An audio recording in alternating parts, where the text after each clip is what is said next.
Bienvenidos. Antes que nada, ¿qué tipos de público han protagonizado los movimientos políticos más relevantes de los últimos 50 años? En primer lugar, habría que decir que siendo el Perú un país con una estructura demográfica poblacional muy joven, una base muy ancha, en el periodo que estás señalando, lo más importante es que los incrementos poblacionales son muy grandes y por lo tanto, si el debate público se da básicamente en los momentos donde hay una apertura y las condiciones para que ese debate se dé, lo que encontramos es que este incremento del número hace que efectivamente las modificaciones, para empezar, del discurso político tiendan a modificarse. Solo para poner un ejemplo, allí se señala, por ejemplo, muchos procesos electorales. El año 78, que es la primera elección después de 10 años de gobierno militar, el electorado era de alrededor de 7 millones, hoy día es 14,5 millones. Es decir, en 20 años el público que se enfrenta a los procesos electorales se ha duplicado en un 100%. Veamos la siguiente diferenciación. El primero, la plaza como uno de los primeros espacios públicos, si se quiere llamar así, y la televisión utilizada en estos tiempos para dar a conocer una propuesta política determinada. Plaza, televisión. Principales diferencias. Bueno, entre plaza y televisión hay un recorrido de muchos años, ¿no? La televisión, cuando apareció en la primera campaña electoral que la televisión tuvo un papel, fue en el año 62. Y todavía, desde luego, no se decía que el mitin había muerto, ¿no? Yo he estado tratando de buscar ahí cuáles son las primeras referencias a esto y encontré una cita, me parece que es del 66, de la campaña electoral del 66, en el que se dice que la campaña ha sido básicamente por televisión, ¿no? Sin embargo, no obstante eso, a pesar de que además la televisión era un invento nuevo, de que los receptores eran muy pocos, que el área de influencia de la señal todavía era muy circunscrita, en fin, no obstante eso, ya en la campaña del 62 la televisión jugó un papel importantísimo. Hay una anécdota de la proclamación de un candidato en televisión que inicia toda una serie de litigios y que finalmente desencadena en la anulación de la elección. Y en cuanto al impacto del mensaje político que se presenta, ¿qué espacio público es más favorable? ¿Qué espacio público cumple más su objetivo?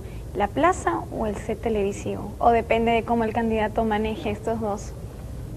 A un candidato, si le dieran a escoger, escogería un minuto de televisión antes que un minuto de plaza, estoy seguro. Sin embargo, son mensajes o circunstancias o climas diferentes, ¿no? Pero por efectividad no me cabe duda que los candidatos, si tienen la plaza y la televisión abierta, preferirían ir a la televisión, Por ¿no? su inmediatez y masificación, presumo. Ahora, ¿qué consecuencias quedan luego de este cambio en lo que se refiere al contenido? ¿Qué consecuencias podemos encontrar, ¿no? ¿Qué es lo que queda de esto, del cambio? Bueno, en primer lugar, por lo señalado por Lucho, lo que uno encuentra, y quiero empezar con esta parte de la plaza y la televisión, es que no es necesariamente secuencial. Primero la plaza y después la televisión y la plaza desaparece. En el Perú parece que desaparece, pero en otros sitios conviven. Es decir, por ejemplo, en Estados Unidos lo que tú tienes es aún mítines políticos, siendo un país donde, por ejemplo, los partidos políticos, que son los que organizan, tienen una debilidad estructural, pero son maquinarias electorales. Perdón que te interrumpa, pero aquí también no se ha complementado hace, por ejemplo, 10 años, el Predemo con el mitin televisado en la Plaza San Martín. Así es, justamente por eso, hasta un momento eran complementarios. Toda la década del 80 eran absolutamente complementarios, a tal punto que se filmaban los mítines. Tú has señalado lo del Predemo. Pero, ¿qué cambia si tenemos en cuenta que hay una secuencia efectivamente de mitin a televisión ahora? En el mitin, en la plaza, importa mucho justamente el discurso, el qué dices, en la televisión importa mucho el cómo lo dices. Y estos líderes que estaban acostumbrados justamente a los mítines, ¿cómo logran adaptarse al medio televisivo, al discurso televisivo? ¿Logran hacerlo o fallan? Algunos nunca lo lograron, ¿no? Y es un poco... ¿Cómo cuáles?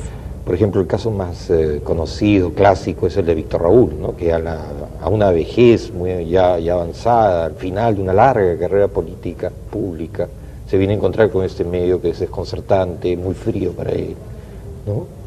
Y nunca dio ese paso, nunca dio ese salto.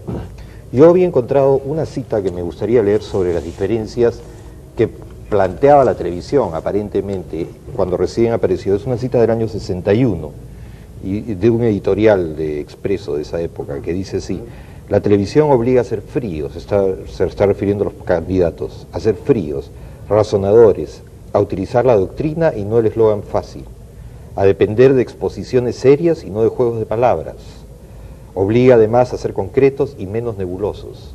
Es decir, parecería que la televisión era la panacea para depurar el mensaje en ese momento, ¿no? Pero ahí también ha cambiado, ¿no? Por lo que tú señalas. Justamente debe ser por el formato de los programas que en ese momento se emitían, ¿no? La televisión, así como puede ser en un inicio fría, en otros momentos se utiliza justamente como un medio que te puede acercar a la calidez de un candidato, por ejemplo, Nosotros ¿no? más adelante hablaremos sobre ese desarrollo justamente. Así es. Ahora, queríamos tocar el tema de los debates y los programas políticos en televisión. Ya has hecho la antesala perfecta, digamos, la entrada perfecta para entrar en el contenido de debates y programas de televisión. ¿Qué análisis pueden rescatar ustedes del debate en esos primeros programas de televisión, los primeros programas que aparecieron en la televisión? ¿Qué análisis podrían hacer, refrescando la memoria, claro? Bueno, los programas políticos nunca han sido las estrellas de la programación. Eran programas nocturnos, de las 11 de la noche. Caso Pulso, por ejemplo. Por ejemplo, ¿no?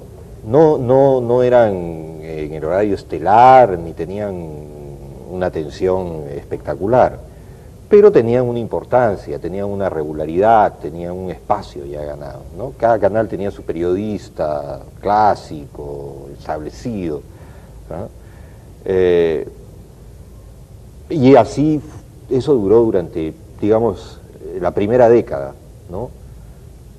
Con momentos de alza y de auge y de declive, ¿no? Obviamente en tiempos electorales los programas políticos florecían, habían más y concitaban más atención, ¿no? Y sobre el nivel de debate que se daba en estos primeros programas políticos, ¿qué comparaciones podría hacer al nivel actual de los pocos programas políticos que quedan?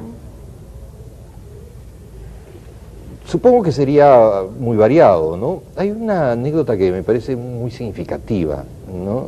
Un incidente ocurrido en el primer programa político que existió, que se llamó Ante el Público, dirigido por Alfonso Tealdo. Se presentaba, era el año 62 o algo así, se presentaba Eudosio Rabines. El tema era la infiltración comunista, era un lunes o martes a las 10:30 de la noche. Eudosio Rabines era un personaje muy polémico, pugnaz, ¿no? Y de pronto fue interrumpido por un periodista de la prensa escrita, Carnero Checa, ¿no? Y le tiró una cachetada.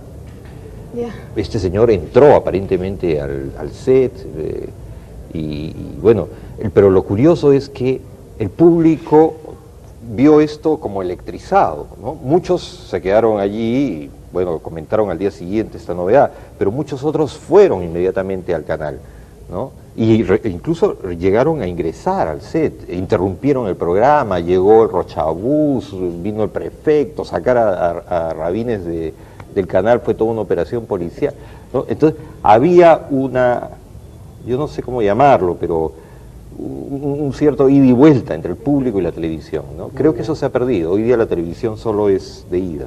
Bien, vamos a regresar con la conversación luego de nuestro resumen en punto acostumbrado.